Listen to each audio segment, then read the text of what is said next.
हा 2-3 वक्त्यांच्या भाषणाचा आहे आणि नंतरचा भाग इथे उपस्थित असलेल्या वेगवेगळ्या मराठी प्रेमी लोकांशी डॉक्टर दीपक पवार संवाद साधणार आहेत आणि नंतर मग आपलं समारोपाचं भाष्य करणार आहे. महाराष्ट्र धर्माच्या चर्चेची सुरुवात करण्यापूर्वी आम्ही एक काम चालवू अशी एक व्याख्या केलेली आहे की महाराष्ट्र धर्म म्हणजे काय. डॉक्टर दीपक पवार काही वर्षांपासून महाराष्ट्र धर्मासाठी मराठी कारण अशा प्रकारची संज्ञा वापरत आलेले आहेत आणि ही संज्ञा ज्या अर्थाने आम्ही वापरतो त्याच अर्थाने महाराष्ट्र धर्म या नावाचा शब्द अलीकडे आम्ही वापरू लागलो आहोत. आणि हा शब्द काही आम्हीच पहिल्यांदा वापरला असं नाही, तर साने गुरुजी, विनोबा भावे, संयुक्त महाराष्ट्राच्या चळवळीतील अनेक लोक, राजाराम शास्त्री भागवत, अनेकांनी महाराष्ट्र धर्म ही संकल्पना वापरलेली आहे. आणि त्याच्यामध्ये अर्थाच्या संदर्भामध्ये फार बदल नाही. महाराष्ट्र धर्म हा एक प्रादेशिक धर्मनिरपेक्ष पुरोगामी विचारांचा अशा एक सार्वजनिक आचार धर्म आहे, अशी त्याची मूळ कल्पना आहे. आम्ही एक काम चालवू अशी जी व्याख्या केली आहे ती व्याख्या मी इथे सांगतो, म्हणजे मग इतर वक्ते जे या विषयाच्या अनुषंगाने आपापल्या विषय क्षेत्रामध्ये बोलणार आहेत त्याला एक संदर्भ चौकटी येईल. महाराष्ट्र धर्म म्हणजे काय.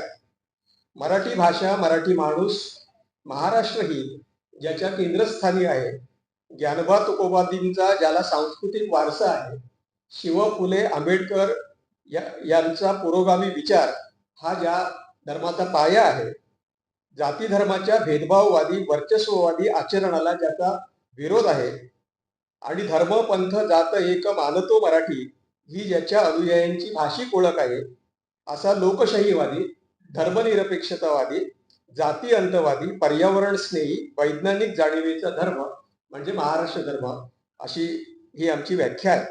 आता मला जो विषय दिलेला आहे तो धर्म, भाषा आणि महाराष्ट्र धर्म. आता साधना गोरे यांनी सांगितलं की हे शिबिर म्हणून आम्ही पहिल्यांदा जरी घेत असलो तरी मराठी अभ्यास केंद्राची स्थापना 2009 साली झाली. 2000 साली पहिलीपासून इंग्रजी या विषयाच्या आंदोलनामध्ये डॉक्टर दीपक पवार, मी आणि इतर अनेकांनी भाग घेतला होता. त्यानंतर 2007 साली 11वी-12वी या स्तरावर मराठी विषयाला माहिती तंत्रज्ञान हा विषय पर्याय म्हणून देण्याचा ज्यावेळी सरकारने निर्णय घेतला त्यावेळी देखील त्याच्या विरोधामध्ये आम्ही आवाज उठवला होता. पण ढोबळमानाने आम्ही महाराष्ट्र धर्म आणि मराठी भाषा, मराठी शाळा, मराठी संस्कृती यांचा एकात्मतेने विचार करतच होतो. पण गेल्या वर्षी हिंदीच्या संदर्भामधील जे आंदोलन झालं त्यातून महाराष्ट्रामध्ये एक भाषिक जाणीव अशी निर्माण झाली. त्यामुळे आम्हाला असं वाटलं की हा विषय पुन्हा एकदा आपण लोकांपर्यंत घेऊन जावा आणि म्हणून धर्म, भाषा आणि महाराष्ट्र धर्म यांचं काय नातेसंबंध आहे याचा विचार करावा. ज्यावेळी आम्ही मराठीच्या चळवळीला सुरुवात केली त्यावेळी संपूर्ण समाज काही फार मराठीच्या बाजूने उभा होता असं चित्र नव्हतं. किंबहुना मराठीची चळवळ चालवणारे लोक हे इंग्रजी विरोधी, बहुजन समाजाच्या विरोधी, समाजामध्ये भांडणं लावणारे, फुटीरतावादी अशा प्रकारच्या काही शिरक्या विशेषणांनी आमच्या चळवळीकडे पाहत होतो. त्यावेळेपासून आम्ही सांगत होतो की भाषेची चळवळ आणि धर्म, जाती याच्याविषयीच्या चळवळी यांच्यामध्ये मूलभूत असा फरक आहे की भाषा आणि धर्म या दोन स्वतंत्रपणे कोटी आहेत आणि त्यांना आपल्या राज्यघटनेमध्ये एक स्वतंत्रपणे स्थान. हा काय फरक आहे मुळामध्ये. भाषा ही इतकी व्यापक संकल्पना आहे तर भाषेचं स्वरूप, भाषेची उद्दिष्ट आणि धर्माचं स्वरूप आणि धर्माची उद्दिष्ट, प्रयोजन याच्यामध्ये मूलभूत असा फरक आहे की धर्म ही पूर्णपणे व्यक्तिगत, खाजगी आणि आपापल्या प्रार्थना स्थळापुरती मर्यादित अशा प्रकारची गोष्ट आहे. आणि भाषा ही व्यापक, सामाजिक, सांस्कृतिक, मानवी संवेदनांशी निगडीत आणि निर्मितीशी निगडीत अशा प्रकारची एक व्यापक मानवी प्रगतीला एक सामाजिक आर्थिक संसाधन पुरवणारी अशा प्रकारची गोष्ट आहे. आणि त्यामुळे धर्म आणि भाषा यांचा संबंध ज्यावेळी आपण येतो आणि ज्याची त्यावेळी तुलना करतो त्यावेळी आपण भाषा, धर्म आणि जाती यांची एकत्र मोठ आपल्याला बांधण्याची सवय झालेली आहे. मधल्या काळामध्ये लोक असं म्हणायचे की भाषेच्या आधारामध्ये समाजामध्ये भांडणं नको, वाद नको, विवाद नको. ही एका मर्यादित अर्थाने खरंच आहे की भाषेच्या आधाराने भांडणं नको, पण भाषेच्या आधारावर अजिबात भेदभावच नको असं आपल्याला काही म्हणताच येणार नाही. कारण भाषेचं स्थानच वेगळं आहे की जगामध्ये भाषेचा काही मर्यादेपर्यंत वर्चस्व आणि भेदभाव असा राहिल्यामुळे जगामध्ये आज 6-6.5 हजार भाषा टिकून आहेत. आणि ही जी भाषिक विविधता आहे ती जगाच्या सांस्कृतिक विविधतेचा आधार आहे. आणि म्हणून जगातील भाषा जर टिकवायची असतील तर प्रत्येक समाजाने आपापल्या भाषेला महत्व देऊन किंबहुना त्या भाषेमध्ये प्रगती करून आपली प्रगती करायला पाहिजे आणि भाषेचं वैविध्य आणि संस्कृतीचं वैविध्य हे जपलं पाहिजे, अशा प्रकारचा भाग आहे. आपल्याला आठवत असेल की राज्यघटनेच्या कलम 11 ते 19 याच्यामध्ये आपल्या मूलभूत अधिकारांचं वर्णन आहे. आणि ते वर्णन कसलं आहे तर सामाजिक समतेच्या संदर्भामध्ये आहे, संधींच्या समानतेच्या संदर्भामध्ये आहे. त्यातलं 15वं कलम जे आहे ते कोणकोणत्या बाबतीत समाजामध्ये नागरिकांमध्ये भेदभाव करता येणार नाही याचं वर्णन त्याच्यामध्ये आलेलं आहे. आणि ते सांगत असताना घटनाकारांनी 5 गोष्टींचा उल्लेख केलेला आहे. म्हणजे कोणत्या गोष्टींनी नागरिकांमध्ये भेदभाव करता येणार नाही तर जातीच्या आधारे करता येणार नाही, धर्माच्या आधारे करता येणार नाही, वंशाच्या आधारे करता येणार नाही, लिंगाच्या आधारे करता येणार नाही, आणि 5वी गोष्ट म्हणजे जन्मस्थानाच्या आधारे करता येणार नाही. आता याच्यामध्ये भाषेचा उल्लेख कुठेही नाही. हा उल्लेख का नसावा बरं? भाषेच्या आधारे समाजामध्ये भेदभाव करू नये असं घटनेमध्ये कुठेही म्हटलेलं नाही. पण मुख्य भाषा म्हणजे 8व्या शेड्यूल मधल्या भाषा आणि भारतामध्ये असलेल्या वेगवेगळ्या भागांमध्ये असलेल्या बोली स्वरूप अशा प्रकारच्या भाषा यांच्यामध्ये बहुसंख्याकांच्या भाषा आणि अल्पसंख्याकांच्या भाषा यांचं जतन आणि संवर्धन होण्यासाठी काही निर्बंध त्याच्यामध्ये घातलेले आहेत. पण भाषेच्या आधारे समाजामध्ये भेदभाव नको असं अजिबातच म्हटलेलं नाही. त्यामुळे भाषिक अस्मिता, भाषेचा अभिमान, आपापल्या भाषेचा आग्रह करणे ही अत्यंत वैध अशा प्रकारची गोष्ट आहे. त्यामुळे लिंग्विस्टिक डिस्क्रिमिनेशन हे काही मर्यादेपर्यंत हे लेजिटिमेट डिस्क्रिमिनेशन आहे आणि ते राहिलं तरच आपापल्या भाषा आपल्याला टिकता येईल. याच्या उलट मध्यंतरी राष्ट्रीय संघाचे स्वयंसेवक संघाचे प्रमुख भागवत यांनी असं म्हटलं की समाजामध्ये भाषिक अस्मिता निर्माण होणे हा एक आजार आहे. खरं म्हणजे भारत हा धर्मनिरपेक्ष देश आणि अधिक स्पष्टपणे बोलायचं झालं तर भारत हा धर्मनिरपेक्ष देश आहे आणि भाषा सापेक्ष देश आहे. भारतामध्ये वेगवेगळ्या राज्यांमध्ये किती भाषा आहेत आणि त्या भाषांचं जतन आणि संवर्धन होण्यासाठी त्या सगळ्या भाषांना संरक्षण आहे. इथे संपत बापू पाटील येत आहेत आणि आपण त्याचं स्वागत करूया.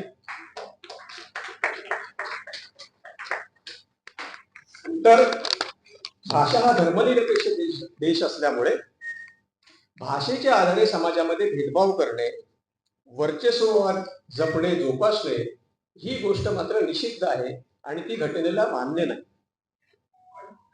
धर्माचा संबंध जो आहे, जो महाराष्ट्र धर्मामध्ये धर्म ही संज्ञा आम्ही जी वापरलेली आहे ती कुठलाही उपासना पंथ या अर्थाने वापरलेली नाही.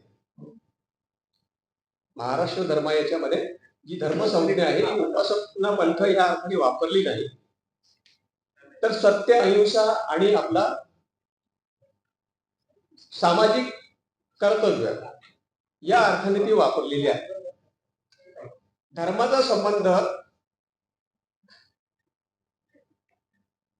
श्रद्धेशी आहे आणि भाषेचा संबंध बुद्धीशी आहे, प्रज्ञेशी आहे, निर्मितीशी आहे.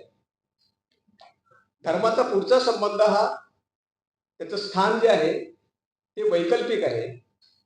मी माझा धर्म, माझ्या त्याविषयीच्या आचरणाच्या पद्धती, त्याची स्वीकृती अस्वीकृती हा माझा व्यक्तिगत अधिकार आहे. धर्म ही गोष्ट भाषे इतकी अनिवार्य नाही. अनेक लोक नास्तिक असू शकतात, धर्माचं त्यांच्या नेमून दिलेलं जे नित्यकर्म आहे त्या नित्यकर्माचं पालन करतील किंवा करणार नाही. पण भाषेच्या संदर्भामध्ये तुम्हाला जर प्रगती करायची असेल, समाजाचा एक घटक म्हणून राहायचं असेल तर तुम्ही ती भाषा शिकून घेणे, त्या भाषेमध्ये व्यवहार करणे आणि अधिक प्रगती करायची असेल तर त्या भाषेवर प्रभुत्व संपादन करणे ह्या गोष्टी आपल्याला अनिवार्य आहेत आणि त्या वाटतात आणि आपण ते करत असतो. तेव्हा भाषेचा संबंध सामाजिक आणि व्यक्तिगत प्रगतीशी आहे, विकासाशी आहे, भौतिक प्रगतीशी आहे. आणि म्हणून ज्यावेळी आपण असं म्हणतो की मराठी शाळा बंद होऊन इंग्रजी शाळेकडे पालक आपल्या मुलांना पाठवत आहेत, याचा एक स्पष्ट अर्थ आहे की भाषा ही सामाजिक आर्थिक संसाधन आहे, सोशो इकॉनॉमिक रिसोर्स आहे. म्हणजे वीज आहे, पाणी आहे, जे अत्यावश्यक आहे प्रगतीसाठी. त्याप्रमाणे भाषा ही अशी गोष्ट आहे की जर आपल्याला व्यक्तिगत पातळीवर आणि समाजाच्या पातळीवर जर प्रगती करायची असेल तर ते एक संसाधन आहे.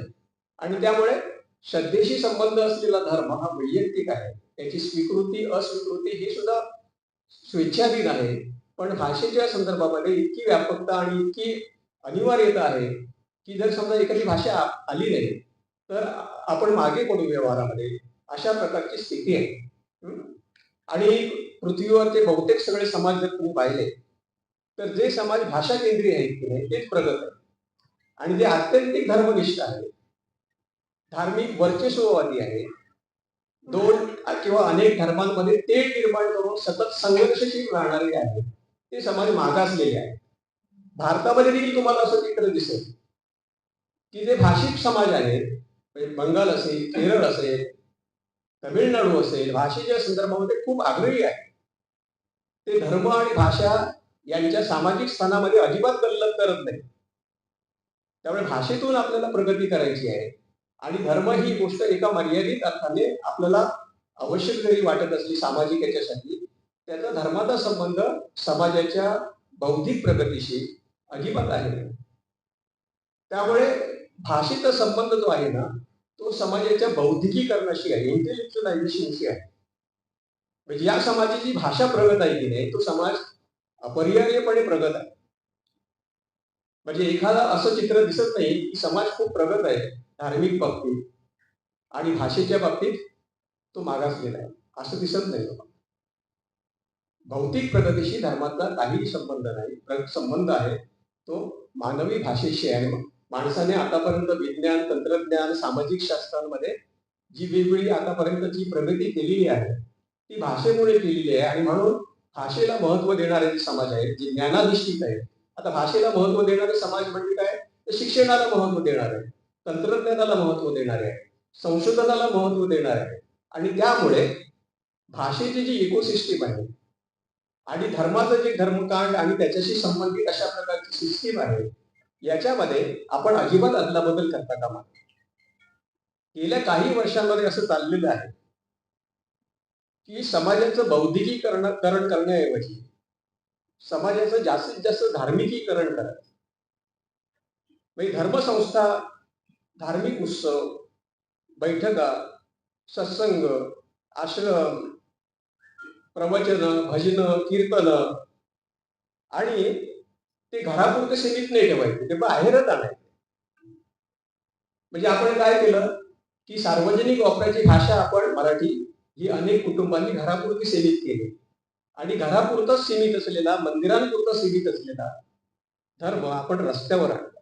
बघा, म्हणजे याच्यामध्ये धर्माच्या, तुम्ही मुंबईमध्ये कुठल्याही उत्सवाच्या वेळी जा, 10 दिवस 9 दिवस अतिशय वेगवेगळ्या पद्धतीने, म्हणजे खरं म्हणजे मी घराबाहेर पडल्यानंतर मी हिंदू आहे, मुस्लिम आहे, ख्रिश्चन आहे याचा काही संबंध नाही. पण मी तोंड उघडल्यावर मी मराठी आहे, कन्नड आहे, कोणी आहे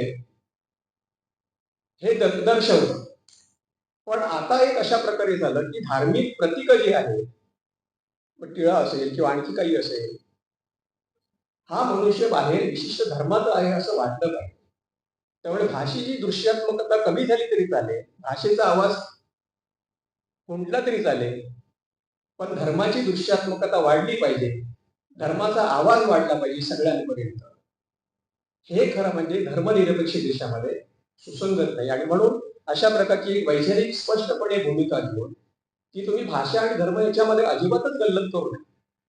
प्रत्येकाला आपला धर्म आचरणात आणायचं स्वातंत्र्य आहे, पण धर्माची जागा, भाषेची जागा धर्माला घेऊ देऊ नका. आपल्याकडे एकीकडे मराठी शाळा बंद पडतायत, वाचनाला नाहीये गावागावांमध्ये. पण तुम्ही धर्मसंस्थेच्या संदर्भामध्ये सगळी प्रतीक आणि सगळ्या वास्तू आणि सगळ्या संस्था बघा, गेल्या 9-10 वर्षामध्ये प्रचंड प्रमाणामध्ये वाढले. त्या तुलनेने भाषेचं जे चर्चा विश्व आहे ते अत्यंत आकुंचित कमी कमी कमी झालेलं आहे. मी तुम्हाला गेल्या वर्षीचा अनुभव सांगतो की डॉक्टर मिलिंद माशे हे मराठीतले चांगले भाषा अभ्यासक आहेत. डॉक्टर राजू शेट्टी सर आले, त्यांचं आपण स्वागत करूया. शेट्टी साहेब हे आजच्या शिबिरातील एक वक्ते आहेत.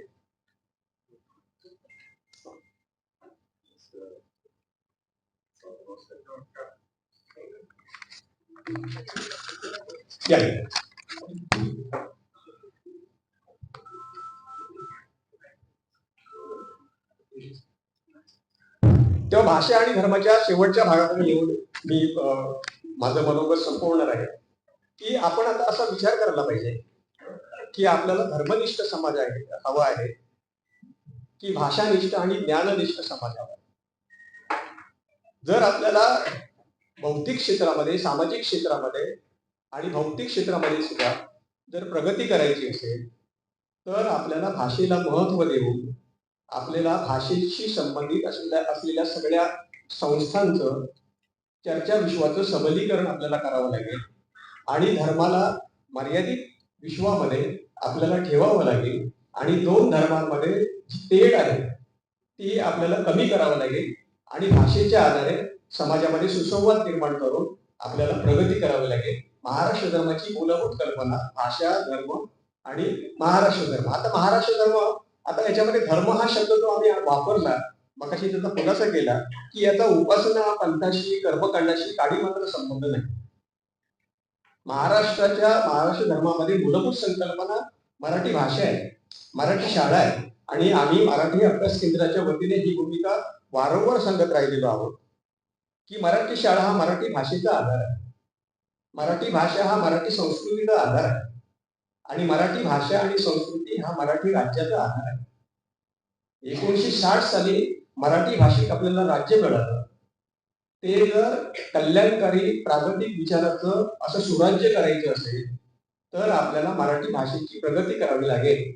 आज तुम्ही एक बातमी ऐकली असेल आणि त्याच्यावर आपण मी फेसबुकवर पोस्टही टाकली की नव्या मुंबईमध्ये महानगरपालिकेने आपल्या आधी सर्व शाळा महापालिकेच्या ह्या इंग्रजीमध्ये रूपांतरित केल्या आणि आता या वर्षापासून ज्या बालवाडी आहेत त्या बालवाडी सुद्धा इंग्रजीमध्येच त्यांनी केलेल्या आहे. म्हणजे ही एक प्रकारे मराठीची भ्रूण हत्या आहे. आता याच्यामध्ये शास्त्र काय आहे? शास्त्र याच्यामध्ये हे आहे की समाजाच्या 2 पिढ्यांमध्ये जे भाषिक आणि सांस्कृतिक संक्रमण आहे ते खंडित झालं. म्हणजे सगळ्यात कोवळ्या वयातील मुलांकडे जी मराठी भाषा आणि संस्कृती आपण पास ऑन करणार आहोत, पुढे नेणार आहोत, ती जर झाली नाही तर ती गोष्ट म्हणजे तुमच्या भाषेच्या डिजनरेशनची, ह्रासाची सुरुवात आहे. आणि महाराष्ट्रामध्ये हे खूप मोठ्या प्रमाणामध्ये होऊ लागले आहे. याची चिंतेची गोष्ट आहे आणि म्हणून मराठी शाळांच्या संदर्भामध्ये आम्ही सतत आवाहन करत असतो की मराठी शाळा ही गोष्ट अशी आहे की ती शाळा सोडून आपण मराठीचं काही भलं करू शकणार नाही. त्यामुळे मराठी महाराष्ट्र धर्माच्या केंद्रस्थानी मराठी भाषा, मराठी शाळा, मराठी माणूस, मराठी माणसाची संस्कृती, त्याचा रोजगार, त्याची घरं अशा प्रकारची व्यापक मांडणी घेऊन महाराष्ट्राची धर्माची संकल्पना आम्ही समाजाच्या वेगवेगळ्या स्तरापर्यंत घेऊन जातो. आणि तुम्ही इथे जे आलात ते सर्वजण ज्यावेळी आपापल्या घरी जाल, आपापल्या गावी जाल, त्यावेळी धर्म आणि भाषा यांच्या संदर्भामधली जी स्पष्टता आहे महाराष्ट्र धर्मामध्ये ती अधिकाधिक लोकांपर्यंत पोहोचली पाहिजे. नाहीतर आता असलेला जो धार्मिक उन्माद आहे आणि धार्मिक विद्वेष आहे तो मराठी भाषेचाच नव्हे तर संपूर्ण मराठीच्या सांस्कृतिक आणि भौतिक विश्वाचा देखील नाश करायला कमी पडणार नाही. अशा प्रकारची अत्यंत वाईट परिस्थिती या दिवसामध्ये, अत्यंत प्रतिकूल परिस्थितीमध्ये आपण आलेलो आहोत. आणि मला माहिती आहे की ज्यांना धर्म आणि धर्माचं द्वेष आणि इतर गोष्टी यांच्याविषयी अधिक जे प्रखरतेने त्यांना जाणवतं त्याच्यापेक्षा प्रागतिक विचाराचा, पुरोगामी विचाराचा, धर्मनिरपेक्ष विचाराचा असा समाज जो आहे तो आता खूप कमी होत झालेला आहे. काय होतं दुर्दैवाने की दुर्जन लोक जितके संघटित आणि सक्रिय असतात तितके सज्जन लोक सक्रिय आणि संघटित नसतात.